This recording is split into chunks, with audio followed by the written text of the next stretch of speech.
Okay, welcome student. This is our class, our environment. This is environmental studies.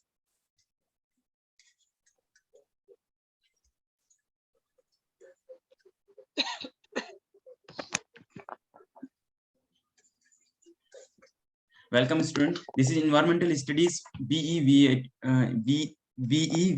181. तो ये इसकी class है। आपको ध्यान रखना है कि आप क्लास ज्वाइन कर रहे हैं तो ये पर्टिकुलर कौन सा सब्जेक्ट आपका चल रहा है। तो आपका इन्वायरमेंट स्टडी की क्लास है और ये आपका यूनिट 1 है। और यूनिट 1 में हम देख रहे हैं कि ये आवर इन्वायरमेंट जैसे लिखा हुआ है इस टॉपिक का, इसका चैप्टर का नाम भी यही है, आवर इन्वायरमेंट। इसको हम समझेंगे। पहले इसका स्ट्रक्चर देखेंगे, इस चैप्टर का जो यूनिट है, इस चैप्टर का स्ट्रक्चर कैसा है। तो पहला तो आपका इंट्रोडक्शन पार्ट है, इसमें कुछ एक्सपेक्टेड लर्निंग आउटकम्स हैं इसमें कि क्या क्या लर्निंग आउटकम, यानी ये जो हम पढ़ेंगे इस चैप्टर के यूनिट के बारे में। फिर कुछ कंसेप्ट हैं, कंसेप्ट ऑफ इन्वायरमेंट, इन्वायरमेंट से रिलेटेड कुछ कंसेप्ट हैं इसके अंदर। Component and type of environment, कुछ कंपोनेंट और इन टाइप ऑफ इन्वायरमेंट। कंपोनेंट अलग हैं, कंपोनेंट क्या होते हैं, जैसे बायोटिक एंड अबायोटिक कंपोनेंट हो गए। और टाइप ऑफ इन्वायरमेंट में क्या देखना है इसमें, जैसे political environment, physical natural environment, या फिर आपका कोई और जिस तरीके से हम पढ़ेंगे आगे जाके टाइप ऑफ इन्वायरमेंट क्या होते हैं। ठीक है, इसमें हम देखेंगे ये दोनों चीज। फिर सिग्निफिकेंस, अब यहाँ पे significance of environment for life. Significance of environment for life मतलब है कि किस, अब लाइफ यहाँ पे ह्यूमन लाइफ के बारे में बात कर ले, फिर किसी भी पर्सन की लाइफ के बारे में, तो इन्वायरमेंट का कितना ज्यादा इंपॉर्टेंट रोल है या विटल रोल प्ले करता है इन्वायरमेंट, कितना ज्यादा इंपॉर्टेंट है। ह्यूमन इन्वायरमेंट रिलेशनशिप को देखेंगे यहाँ पे। जब ह्यूमन इन्वायरमेंट रिलेशनशिप देखेंगे तो तीन तरह की चीजें आती है वहां पे, हमने देखा था पॉसिबिलिज्म या डिटर्मिनिज्म या इन्वायरमेंटल सस्टेनेबिलिटी वाली बात। तीन तरह की थ्योरी हम उसमें देखेंगे। कंसेप्ट ऑफ सस्टेनेबिलिटी, तो ये भी इसमें हम यहाँ पे पढ़ेंगे इस चैप्टर को आगे जब यूनिट देखेंगे। तो सस्टेनेबिलिटी क्या होती है एंड सस्टेनेबल डेवलपमेंट क्या होता है। तो ये बहुत बेसिक, बेसिक तो नहीं है, बहुत ज्यादा नेशनल इंटरनेशनल इशू है, उसके ऊपर काफी सारे लोग, बड़े बड़े लोग इस पे डिस्कशन कर रहे हैं कि कैसे हम ग्रोथ भी करें, डेवलपमेंट भी करें, बट उसके साथ साथ हम सस्टेनेबल डेवलपमेंट कैसे करें। ठीक है, मल्टी डिसिप्लिनरी नेचर। अब हम देखें यहाँ पे कि multi disciplinary nature of environment study के बारे में हम पढ़ेंगे। Important importance of environment study. अच्छा, ये जो सब्जेक्ट एज अ टॉपिक जो आप पढ़ रहे हो, इन्वायरमेंटल स्टडीज, ये जो सब्जेक्ट है, सब्जेक्ट का नाम है आपका और इन्वायरमेंटल स्टडीज है। इसको हम पढ़ रहे हैं तो इसकी भी इंपॉर्टेंस है। हर कॉलेज में पढ़ाया जाता है, हर बीए या बीएससी या बीकॉम का स्टूडेंट हो उनके पास ये सब्जेक्ट रहता है, इन्वायरमेंटल स्टडीज। तो ये सब्जेक्ट भी बहुत ज्यादा इंपॉर्टेंट हो गया, स्टूडेंट को हमें पढ़ाना चाहिए। दैट्स हमारा ये कंप्लीट हो जाता है। इसमें स्ट्रक्चर है हमारे चैप्टर का, यूनिट का। हम आगे कंटिन्यू करते हैं। कुछ यहाँ पे इंट्रोडक्शन दिया गया है। इंट्रोडक्शन किससे रिलेटेड है, इन्वायरमेंट से रिलेटेड होगा ऑफ कोर्स। तो ये आपका है, the earth is only planet no for supporting life. तो अर्थ हमारा ओनली प्लैनेट है जिसपे हमारी लाइफ है। Despite vastness of earth, life exist only in the very narrow zone. हम ये भी जानते हैं अर्थ पे ही है, बट अर्थ पे भी सिर्फ अर्थ पे ऐसा नहीं कि 100% अर्थ पे लाइफ एग्जिस्ट करती है, नहीं। ओनली बायोस्फीयर है यहाँ पे अर्थ में, कुछ पर्टिकुलर नैरो एग्जिस्ट जोन है, वहां पर हम लाइफ एग्जिस्ट करती है। Sun is the only source of energy. Sun को हम कह सकते हैं, sun is the only ultimate source of energy which enables continuous interactions among the various life forms. जो कंटिन्यूस क्या करता है, इंटरेक्ट करता है अलग अलग लाइफ की फॉर्म में। दिस यूनिट, हम जो यूनिट 1 आप पढ़ रहे हो आवर इन्वायरमेंट वाला, being the first in the course bring out the holistic meaning the world. जो वर्ड है इन्वायरमेंट के बारे में हम समझेंगे पहले। तो जो वर्ड इन्वायरमेंट कैसे आया था, the broad term, word environment के जो ब्रॉड टर्म उसको करेंगे include everything external and internal environment. ठीक है, ऑर्गेनिज्म दैट इफेक्ट इट, कौन कौन से ऑर्गेनिज्म है जो इससे इफेक्ट होते हैं, including physical and well of living factor. तो फिजिकल फैक्टर तो आपको हमारे होते हैं, जैसे सॉइल हो गया, वाटर हो गया, एयर हो गया, तो ये सारे फिजिकल फैक्टर हैं। वेल एज लिविंग फैक्टर कौन कौन से होते हैं, जैसे fish, birds, animals, human, people, these are the living factors. तो फिजिकल फैक्टर्स को हम बायोटिक बोलते हैं और लिविंग फैक्टर को हम बायोटिक, ये अबायोटिक है और ये बायोटिक है। तो एक्शंस एंड इंटरेक्शंस, अब इसमें हम देखेंगे कौन कौन से एक्शन या फिर जो इंटरेक्शन करते हैं हम लोग। Physical living factor makes a system relationship, system of relationship called ecosystem. तो जैसे हमने यहाँ पे बताया कि एक्शन एंड इंटरेक्शन, जो भी पेड़ पौधे, मनुष्य, जीव जंतु, कोई भी लिविंग फैक्टर के साथ या के साथ इंटरेक्ट करता है, एक रिलेशनशिप बॉन्ड क्रिएट करता है, उसको हम बोलते हैं ecosystem. This unit will also focus on how we living being interact with other living and non living component. इस यूनिट को पढ़ने के बाद आप ये भी देखेंगे कि कैसे लिविंग पीपल कैसे दूसरे लिविंग पीपल या नॉन लिविंग पीपल से इंटरेक्ट करते हैं। of the ecosystem के अंदर. The concept of sustainable development came into existence that explains symbiotic relationship between humans being and environment के बारे में इसमें हम पढ़ेंगे. The centuries human have considered the earth and the environment as virtually unlimited resource. तो centuries तक हम जैसे पहले अगर बात करें तो पहले मनुष्य जो है मानव ह्यूमंस के बारे में बात करें तो ऐसा उनको लगता होगा कि वर्चुअली अनलिमिटेड रिसोर्स है हमारे पास. होता है ना, जब हमें नॉलेज नहीं होती तो हमें लगता है कि रिसोर्स तो हमारे पास अनलिमिटेड है, बट ग्रेजुअली धीरे धीरे उनको नॉलेज होती है कि इससे हमारा जो इन्वायरमेंट है उनके रिसोर्स हैं लिमिटेड है, और जो रिसोर्स हम यूज कर रहे हैं उसका भी बहुत बड़ा इम्पैक्ट हमारे अपने इन्वायरमेंट पे भी होगा, हमारी फ्यूचर जनरेशन पे भी होगा, और आसपास जो और बाकी लोग हैं उन पर भी इसका इन्वायरमेंट का, इस रिसोर्स को जो हम कंज्यूम करेंगे उस पे उसका इम्पैक्ट होगा. तो इस special mention has been made human population within the changing scenario. तो जो सब अगर हम बात करें ह्यूमन पॉपुलेशन के बारे में तो ये भी चेंजिंग सिनेरियो का बहुत बड़ा रोल प्ले करता है. तो क्यों बड़ा बड़ा फैक्टर है, क्योंकि ह्यूमन पॉपुलेशन जैसे ग्रो कर रही है बहुत तेजी से, तो ह्यूमन पॉपुलेशन की डिमांड भी होगी. ऑब्वियसली पॉपुलेशन है जैसे, तो बच्चे स्कूल जाएंगे तो उनके लिए clothes, furnitures, desk, pen, pencil, मतलब फूड, बहुत सारी चीजें उनकी रिक्वायरमेंट होगी. तो वो फुलफिल करने के लिए अल्टीमेट हम रिसोर्स को कंज्यूम करेंगे जो हमारे नेचुरल रिसोर्स हैं. तो उसके ऊपर बर्डन सारा किस पे आता है, हमारे नेचुरल रिसोर्स पे आता है. We hope that this unit will give you a better understanding of environment and the various component. तो ये कहते हैं कि इस यूनिट को पढ़ने के बाद आपको एक बेटर अंडरस्टैंडिंग हो जाएगी एनवायरनमेंट की एंड इट्स वेरियस कंपोनेंट, इसके अलग अलग कंपोनेंट्स के बारे में. This unit will also enables you to use intelligent and skill managing our environment and keeping it healthy and future generation. अगर आप इसको और अच्छे से पढ़ोगे तो आप अच्छे से इंटेलिजेंस भी आपकी ग्रो होगी, कुछ और इम्प्रूव होगा, आपका स्किल्स भी इम्प्रूव होगी, और इन्वायरमेंट के बारे में और अच्छा आपके ध्यान से आप इसको समझ सकते हो. ठीक है, फ्यूचर जनरेशन के बारे में भी ध्यान रखोगे इसका. This unit also further explain multi disciplinary nature. जैसे इन्वायरमेंट के बारे में अगर हम समझेंगे तो बहुत सारी स्कोप इन्वायरमेंट का क्या क्या है और उसकी क्या क्या डिसिप्लिन है. जैसे अभी मैंने आपको बताया कि इन्वायरमेंट कोई ऐसा नहीं कि आर्ट्स का सब्जेक्ट है या कॉमर्स का है या फिर साइंस का है, ये मल्टी डिसिप्लिनरी है. इट should be read या studied by all the students, all people, even not चाहे वो स्टूडेंट्स हो, चाहे टीचर्स हो, चाहे बिजनेसमैन हो, तो सबको इसके बारे में अवेयर होना चाहिए कि इन्वायरमेंट हमारा क्या है और जो भी हम रिसोर्स यूज कर रहे हैं उसको हम किस तरीके से यूज करें.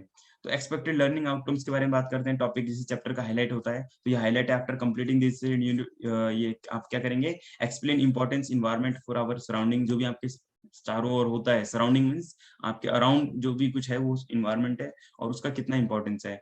रिकॉग्नाइज करेंगे importance and concept of sustainability and sustainable development, इसको रिकॉग्नाइज करेंगे और इसकी इंपॉर्टेंस को समझने की कोशिश करेंगे. Analyse multi disciplinary nature of environment study, इसको भी हम कंटिन्यू करेंगे. Appreciate importance and scope of environment study, ये तो हमने आगे पढ़ लिया था कि हमारा इसका ऑब्जेक्टिव है लर्निंग. कंसेप्ट ऑफ इन्वायरमेंट, तो हमने यहाँ पे देखा था कि जो वर्ड्स हमारा था इन्वायरमेंट, तो पहले तो हमें इसी को समझना है कि इन्वायरमेंट क्या होता है. Each and every living organism has a specific surrounding. किसी भी लिविंग ऑर्गेनिज्म, चाहे वो छोटे से छोटा इंसेक्ट हो, चाहे कोई फिश हो, चाहे एनिमल्स हो, डॉग हो, फिश हो, कुछ भी हो, उसके चारों ओर जो कुछ भी है, medium with which is continuous interact, जिसके साथ वो कंटिन्यू इंटरेक्ट करता है. फॉर एग्जांपल फिश के बारे में बात करेंगे तो फिश के चारों ओर क्या है, वाटर है और छोटी छोटी इंसेक्ट हो सकते हैं, चीजें, वो सब क्या हो जाएगा, इन्वायरमेंट हो जाएगा. Derive substance and to which it is fully adapted, तो वो अपने उस वहां पे पूरा अडेप्टेड होता है, उसी रहन सहन में उसमें ढाल लेता है अपने आप को. ठीक है, उसको बोलते हैं वो अडेप्टेड हो जाना उस चीज के लिए. This surrounding is the natural environment, इसको हम बोलते हैं नेचुरल इन्वायरमेंट बोलते हैं. The word natural environment brings to the mind broad aspect of landscape. जब हम नेचुरल इन्वायरमेंट के बारे में बात करते हैं तो आपके माइंड में एक ब्रॉड एस्पेक्ट आता होगा, एक बहुत बड़ा लैंडस्केप है, यानी बहुत सीनरी है जिसमें माउंटेन्स है, हिल है, सॉइल है, रिवर है, ऐसा आपके माइंड में आता होगा. Such as soil, water, desert and और mountain, which can be more exactly describe in terms of physical and abiotic influence. तो आप इसमें देख सकते हो कि यह ज्यादा किस तरीके से डिस्क्राइब करता है आपके माइंड में. अगर नेचुरल इन्वायरमेंट के बारे में बात करें, आप बता सकते हैं कि जैसे आप में से कोई स्टूडेंट हैंड रेज कर सकते हैं, यस. तो कि जैसे नेचुरल इन्वायरमेंट की जैसे बारे में बात आई तो आपके माइंड में क्या आया था, सॉयल, वाटर, डेजर्ट या माउंटेन्स आए थे, वो थे. तो yes, these are also include in environment, but उसको हम बोलेंगे अबायोटिक फैक्टर. ठीक है, अबायोटिक कंपोनेंट बोलेंगे उसको हम. डिस्क्राइब फिजिकल भी बोला है इन्होंने, फिजिकल, या फिर देखिए यहाँ पे लिखा है इन्होंने physical and abiotic influences, such age difference in moistures, जैसे मॉइस्चर्स के अंदर डिफरेंस होता है, टेम्परेचर अलग अलग डिफरेंस होते हैं, सॉइल का टेक्सचर अलग अलग होता है। आप देखेंगे जितनी सॉइल्स होती हैं वैरायटी की, सबका टेक्सचर अलग अलग। तो these are the component of environment. This also influence करता है, ये भी क्या करता है, हमारे एनवायरनमेंट को इन्फ्लुएंस करता है। एयर क्वालिटी है, ठीक है, ये अभी एक फैक्टर है। It also include the biological और बायोटिक इन्फ्लुएंस भी होते हैं कुछ। बायोलॉजिकल यानी जिनके अंदर आइदर लिविंग थिंग्स थे या भी प्रेजेंट थे। इन फॉर्म्स ऑफ माइक्रोब्स के बारे में बात करें, माइक्रोब्स मतलब बहुत छोटे छोटे जो इंसेक्ट होते हैं जो हम आंखों से नहीं देख सकते, माइक्रोब्स हैं, वायरस हैं, फंगाई वगैरह, जो बहुत ऐसी चीजें हैं, ठीक है, इनको हम बोलते हैं माइक्रोब्स या फिर एनिमल्स। दस इन्वायरमेंट इज डिफाइंड, अगर इन्वायरमेंट को हम डिफाइन करें तो हम बोल सकते हैं sum total live of living and non living component influence and events surrounding an organism. तो यहाँ पे अगर मैं इसको हाईलाइट करके दिखाना चाहूँ तो क्या बोलेंगे इसको हम, the sum total of living and non-living components influences and events surrounding an organism। तो इस तरीके से हम बोल सकते हैं the environment is। तो लेकिन अलग अलग आप अपने इजी सबसे वे होगा, सबसे आसान तरीका होता है, जिस भी अगर मीनिंग आती है एग्जाम में तो आप वही मीनिंग लिखिए जो आपको याद हो जाती है। तो वो कुछ भी हो सकता है आपका, ठीक है। यहाँ पे अभी हम आगे कंटिन्यू करेंगे। Let us being the asking by the environment. तो एनवायरनमेंट के बारे में बात करें तो एक फ्रेंच वर्ड था एनवायरनमेंट, वहां से निकल के आया। इसका मतलब होता है सराउंडिंग और मेंट मतलब होता था एक्शन, ठीक है, ऑक्शनिंग, ठीक है। That environment is interaction between the organism and the nature. यानी कि हम अपने चारों ओर जो इंटरेक्ट करते हैं, ऑक्शनिंग करते हैं, अपने मिलते जुलते हवा, एयर से, sun heat, moisture, A to Z जो भी कुछ हम जिसे फील करते हैं, जो भी हम एनर्जी को इनहेल करते हैं, ऑक्सीजन हो गया या सन लाइट हो गया, अब फूड भी हम इनहेल करते हैं, रेस्पिरेशन कर रहे हैं तो हम कार्बन डाइऑक्साइड एक्सेल कर रहे हैं, ऑक्सीजन इनहेल कर रहे हैं। तो these all include in environment. तो इस तरीके से उसको उन्होंने, ये जो फ्रेंच वर्ड था इन्वायरमेंट से वहां पे ये आया, डिराइव हुआ ये word. Environment is interaction between organism and the nature. Humus के बारे में आपने सुना होगा, human there are the several kind of environment such as home environment. अच्छा, home environment, business environment, political environment. तो हम इस तरीके से इसको बोल सकते हैं कि डिफरेंट टाइप ऑफ एनवायरमेंट भी मैं इसको इंक्लूड कर सकते हैं, ठीक है। ये क्या है आपका होम एनवायरमेंट, इस तरीके से हम इसको कह सकते हैं कि पॉलिटिकल एनवायरनमेंट, ये टाइप ऑफ एनवायरनमेंट में डिस्कस कर सकते हैं। ऐसे इंटरनल एंड एक्सटर्नल एनवायरनमेंट भी होता है। About the natural air, natural के बारे में बात करें तो air, water, land, plants, animals, other organism, any individual in nature interact with the it's environment, influence it and in turns influence it. या तो दिखा है, देखो जैसे, या तो हम अपनी इस इन्वायरमेंट से या तो हम खुद इन्फ्लुएंस हो जाते हैं, या समटाइम हम अपने इन्वायरमेंट को इन्फ्लुएंस भी कर देते हैं। फॉर एग्जांपल, हम बहुत ज्यादा पॉल्यूशन करते हैं तो उससे हमारा इन्वायरमेंट इन्फ्लुएंस होता है। और कभी कभी जब कभी पॉल्यूशन हो रहा है, सर बाहर बहुत गर्मी है, बहुत सर्दी है, तो उससे इन्फ्लुएंस भी हम हो जाते हैं। इसलिए इन्होंने ये लाइन लिखी है कि influence it and it in turns it influence by it. कभी हम इनसे इन्फ्लुएंस हो जाते हैं तो कभी हम इसको इन्फ्लुएंस कर देते हैं। दस environment is sum total of air. तो फिर अगेन देखो इन्होंने यहाँ पे तो बोला कि environment is sum total of air, water and land, interrelationship among themself and also with the human beings. तो यहाँ पे देखो इन्वायरमेंट को अलग अलग 3 या 4 बार इन्होंने अलग अलग डेफिनेशन दी है कि इन्वायरमेंट क्या है। Plants, animals and others organism. तो ये सारी चीजों का जो इंटरेक्शंस है, इंटर रिलेशनशिप है, इसको हम इन्वायरमेंट बोल सकते हैं। द मोस्ट सिग्निफिकेंट एट्रीब्यूट जो इफेक्ट होगा इन्वायरमेंट का on life of an organism is the interaction environment element. तो इन्वायरमेंट एलिमेंट का जो एट्रीब्यूट है वो ये है कि इंटरेक्शन होना, ठीक है, an organism in the environment element. These abiotic and biotic factors are dynamic. ये जो बायोटिक एंड अबायोटिक कंपोनेंट है, जो फैक्टर्स हैं, ये डायनामिक है। डायनामिक किसे बोलते हैं, जब बहुत ज्यादा मल्टी लेवल पे होते हैं, या ऑल परवेसिव डायनामिक मीन्स हर जगह पाए जाते हैं, कुछ बचता नहीं है ऐसा। Which is other in every moment of life.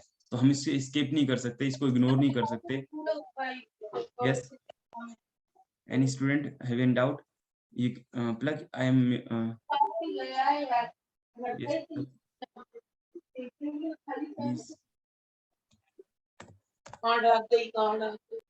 okay, ठीक है। if you have any questions you may raise hand or ask any doubt, okay, I will ask unmute you then I will ask you। तो यहाँ तक हमने देखा कि environment ऐसी, यहाँ पे nature interact with each other and every moment हम डायनामिक है ये, और हम कभी इसको स्किप नहीं कर सकते, इग्नोर नहीं कर सकते, इससे हम बच नहीं सकते, ये भी कह सकते हैं, ठीक है। ये डायनामिक है, हर जगह है ये। No organism can live alone, किसी कोई भी ऑर्गेनिज्म, कोई भी ऑर्गेनिज्म यानी कोई भी जीव जंतु पक्षी कुछ भी अकेला नहीं रह सकता। इसको कह सकते हैं कि बिल्कुल इन्वायरमेंट को इग्नोर करके इंडिपेंडेंट नहीं रह सकता। No organism can alone without the interacting with other organism, दूसरे ऑर्गेनिज्म से इंटरेक्ट हुए बगैर। So each organism has the other organism as a part of environment. तो इसलिए एक ऑर्गेनिज्म दूसरे ऑर्गेनिज्म के लिए भी इन्वायरमेंट का पार्ट होता है। फॉर एग्जांपल अगर हम फिश की बात करें तो वो छोटे छोटे फिश को उसके लिए फूड के लिए हेल्प करती है। या फिर हम किसी भी बड़े कीड़े मकोड़े की बात करें, शेर की बात करें, हिरण की, जैसे हिरण क्या करता है, घास पत्तियों को खाता है, घास पत्ती भी एक जीव एनिमल्स, तो वो भी दूसरे पे डिपेंडेंट है। ठीक है, तो एनिमल्स आर दे डायरेक्टली और इनडायरेक्टली डिपेंडेंट अपॉन प्लांट्स। तो एनिमल्स चाहे डायरेक्टली कहें या इनडायरेक्टली कहें तो किस पे डिपेंड है, प्लांट से भी डिपेंडेंट है। ठीक है, अब आप कह सकते हैं जैसे लॉयन है, शेर है, वो तो प्लांट्स नहीं खाता, बट अल्टीमेटली उसको जो फूड खाता है वो हिरण या किसी को जो शिकार करता है तो वो तो प्लांट्स खाती है ना, तो हिरण तो प्लांट्स खाती है, तो शेर वैसे डायरेक्टली प्लांट से कनेक्टेड नहीं है, बट जो उसका फूड है वो तो प्लांट से कनेक्टेड है। Basically the green plants that manufacture their own food, you know that कि जो ग्रीन प्लांट्स होते हैं वो फोटोसिंथेसिस एक प्रोसेस करते हैं और अपने फूड खुद प्रिपेयर करते हैं। Depend on the animals few things such as pollinations of flower and dispersal of fruit and seeds। तो वो भी किस पे डिपेंड होते हैं, अपने पॉलिनेशन उनका प्रोसेस होता है फ्लावर का, या फिर डिस्पर्सल ऑफ फ्रूट उनके जो सीड्स ताकि वो ग्रो करने के लिए वो किस पे डिपेंड होते हैं, दूसरे जीव जंतु पे डिपेंड होते हैं, वो उनके सीड्स को स्प्रेड करते हैं, वो खुद से नहीं कर पाते। Let us try to understand the concept of environment with an example. यहाँ पे उन्होंने एग्जांपल से एनवायरनमेंट को, कांसेप्ट ऑफ को समझ, देखो अभी 2 या 3 बार एनवायरनमेंट रिपीट हो चुका है। व्हाट इज एनवायरनमेंट आप यहाँ पे समझ सकते हैं, the sum total of surrounding us, जो भी हमारे सराउंडिंग हो रहा है, या तो ऐसे बोल सकते हो या ये बोल सकते हो कि living and non living thing के बीच में इंटर रिलेशनशिप को हम एनवायरनमेंट बोल सकते हैं। ठीक है, तो अलग अलग डेफिनेशन निकल के, मीनिंग निकल के आ सकती है। Can you identify the environment as a carp fish, एक कार्प फिश जो देखी होगी आपने कभी समुद्र के अंदर, ठीक है, एक फिश होती है इन द पॉन्ड, तालाब में, उसके लिए इन्वायरमेंट क्या होगा, उसके लिए चारों ओर क्या होगा, फिश के चारों ओर क्या होता है, मेंढक, टर्टल, घास वगैरह होती है, थोड़ी बहुत, थोड़ा इधर उधर की चीजें होती हैं। तो फिश के लिए क्या क्या चीजें होती है, environment consist of abiotic component. अच्छा, अबायोटिक कंपोनेंट उसके लिए पत्थर होगा, वहाँ पे कुछ रेत होगी, तो ये उसके लिए अबायोटिक कंपोनेंट हो जाएंगे। सच एज लाइट हो जाएगा, टेम्परेचर हो जाएगा, एंड वाटर, तो ये सारे उसके लिए, या न्यूट्रिशन या ऑक्सीजन या अदर गैसेस, ऑर्गेनेटिक मैटर, ये सारे उसके लिए अबायोटिक कंपोनेंट हो जाएंगे। जो डिजोल्व है, वाटर के अंदर भी बहुत सारे न्यूट्रिशन वगैरह डिजोल्व होते हैं। बायोटिक एनवायरनमेंट के बारे में बात करें तो कंसिस्ट ऑफ माइक्रोस्कोपिक ऑर्गेनिज्म के बारे में बात करेंगे, called plankton, as well as aquatic plants भी होते हैं, कुछ आपको मालूम हो, कुछ प्लांट्स में उसके अंदर होते हैं, कुछ प्लांट्स रिवर या पॉन्ड में होते हैं, एंड एनिमल्स एंड डीकम्पोजर्स भी होते हैं। ठीक है, डीकम्पोजर्स सुना होगा आपने, बहुत छोटे छोटे माइक्रोब्स होते हैं, एनिमल्स होते हैं। The plants are of different kind, अच्छा प्लांट्स भी अलग अलग होते हैं, कुछ फ्लोटिंग प्लांट होते हैं और कुछ सबमर्ज होते हैं, कुछ पार्टली सबमर्ज होते हैं। तो अगर हम फिश के बारे में बात करें, कौन सी फिश थी हमारी, कार्प फिश थी, तो उसके बारे में हम बात करें तो क्या इन्होंने बताया कि different type of plants, different type kind of plant, जिसमें फ्लोटिंग, मतलब कुछ ऐसे प्लांट्स हैं, आपने देखा होगा तालाब में कुछ प्लांट्स तैरते हैं, कुछ प्लांट्स समुद्र के नीचे, बहुत नीचे जाओगे तो वहां पे प्लांट्स मिलेंगे, कुछ होते हैं आधा तो ऊपर होते हैं पानी के ऊपर, आधा जड़ी नीचे होती है, तो इस तरह फ्लोटिंग को होते हैं सबमर्ज। ठीक है, फ्लोटिंग तो होता है, कंप्लीट फ्लोटिंग होता है, उसके रूट्स अंदर होते हैं। ठीक है, तो इस तरीके से 3 तरीके से है, तो ये भी उसके लिए इन्वायरमेंट है, जो कार्प फिश है हमारी, उस कार्प फिश के लिए ये भी एक इन्वायरमेंट है। The animals consist in, animals के बारे में बात करें तो इंसेक्ट है, वॉर्म है, मॉल्युस्कस है, टेपोरस है, frog, birds and various kind of fishes, अलग अलग फिश हैं, decomposers and the saprotrophs like bacteria या फंगाई को बोल सकते हैं। ठीक है, तो ये सारी चीजें हैं। अब हम ये देख सकते हैं कार्प फिश के लिए अगर हम बात करें तो इसके लिए इन्वायरमेंट देखो, ये सारी चीजें हैं उसके लिए, हॉक, ये सारी चीज इसमें दिखाई गई है, कैरीफिश, बास। ठीक है, तो इसमें आप देख सकते हैं कौन कुछ इसमें फ्लोटिंग है, ये देखो ये फ्लोटिंग है, ये सबमर्ज है, और कुछ ये जो है बिल्कुल डूबे हुए हैं, ये बिल्कुल सबमर्ज हैं, ये पार्टली सबमर्ज कह सकते हैं इसको, और ये फ्लोटिंग है। ठीक है, ऐसे आप देख सकते हैं प्लांट्स में डिफरेंस वगैरह भी देख सकते हैं, कुछ फंजाई होंगे कुछ। ठीक है, अलग अलग ये उसका इन्वायरमेंट है। अब बात करें component and type of environment, I request you to can any student explain this biotic and biotic environment, please welcome, if you can explain, please raise your hand.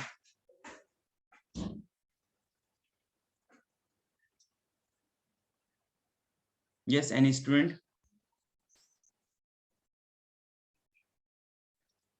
Component and type of environment के बारे में बात करें तो component environment के बहुत हमने ये देखे हैं। इसमें कंपोनेंट की बात करें तो दो तरह के कंपोनेंट होते हैं इसमें, एक है अबायोटिक कंपोनेंट, दूसरा है बायोटिक कंपोनेंट। तो अबायोटिक कंपोनेंट वो होता है जो फिजिकल भी वर्ड यूज हो रखा है, यहाँ पे फिजिकल कंपोनेंट भी बात करेंगे, फिजिकल है, और ये लिविंग थिंग्स, लिविंग भी बोल सकते हैं, लिविंग ऑर्गेनिज्म भी बोल सकते हैं इसको, या तो आइदर इसके लिविंग ऑर्गेनिज्म है या फिर लिविंग ऑर्गेनिज्म के पार्ट रह चुके हैं। अगर प्लांट्स के बारे में बात करें तो लिविंग ऑर्गेनिज्म थे।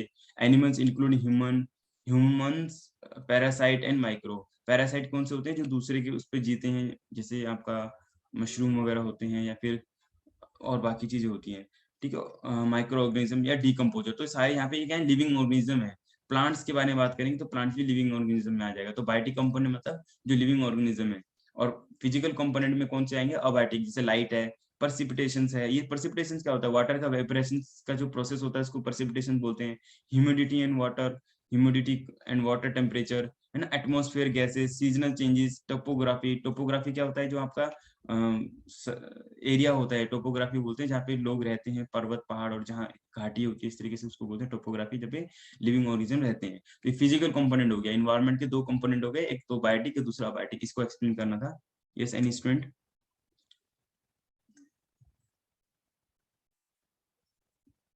यस, आपको समझ में आ रहा है क्या? मैं यहाँ से पूछ सकता हूँ ऐसे अनम्यूट करके? Yes, Chanchal Prajapati, are you able to understand?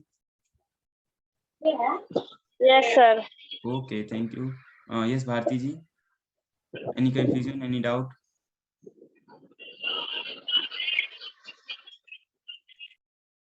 Yes, Bhumika ji.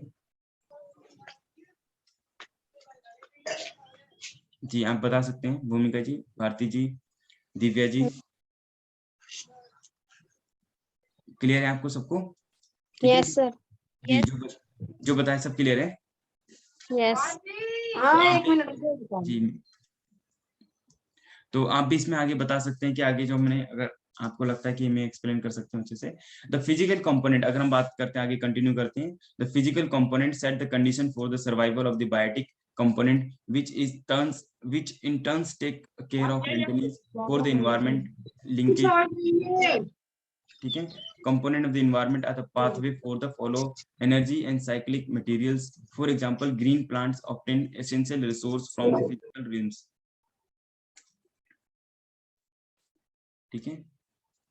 Water and minerals from soil, carbon dioxide and atmosphere, light energy such as manufactures and their food. Animals depend on plants and other animals, ठीक है। Animals, जैसे हम animals किस पे depend है, तो plants पे depend है, फिर दूसरे एनिमल्स पे डिपेंड है, शिकार करते हैं ना एनिमल्स दूसरे एनिमल्स पे, ठीक है। तो वो उस तरीके से प्लांट्स पे डिपेंड है, उस पर डिपेंड है। पर प्लांट्स हैं वो प्रोडक्शन करते हैं खुद, ठीक है। यहाँ तक हमने क्लास करी, इसको हम यहाँ पे स्टॉप करते हैं। Thank you everyone for joining this class.